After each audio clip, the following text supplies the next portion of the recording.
میرے ساتھ اکثر ایسا ہوتا تھا کہ مجھ کو آئیڈیا آیا اور پھر وہ میرے ذہن سے نکل گیا. کوئی اہم کام کرنا تھا لیکن میں اس کو بھول گیا. لیکن جب سے میں نے گیٹنگ تھنگ ڈن کو اپنی زندگی کے اندر اپلائی کیا ہے، دی میتھڈولوجی، میرے سے کوئی امپورٹنٹ چیز مس نہیں ہوئی.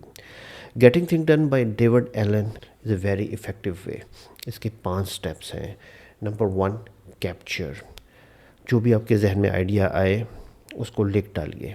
کوئی بھی ٹاسک آئے اس کو اپنے ٹرسٹڈ سسٹم کے اندر لکھ ڈالیے. Either it's Google Sheet, Excel اور نوشن، آبسیڈین اور simple to do list. Number 2، clarify. ہر ٹاسک کے بارے میں لکھیے کہ اس کا اینڈ گول کیا ہے، اس کا نیکسٹ اسٹیپ کیا ہو سکتا ہے.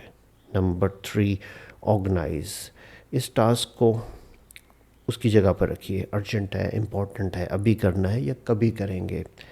Number 4، reflect. اپنے سسٹم پہ امپروومنٹ لائیں، مسلسل ریویو کرتے رہیں کہ کیسے میں اس کو بہتر سے بہتر کر سکتا ہوں. اور نمبر 5، موسٹ امپورٹنٹ، انگیج. اس ٹاسک کو کر ڈالیے.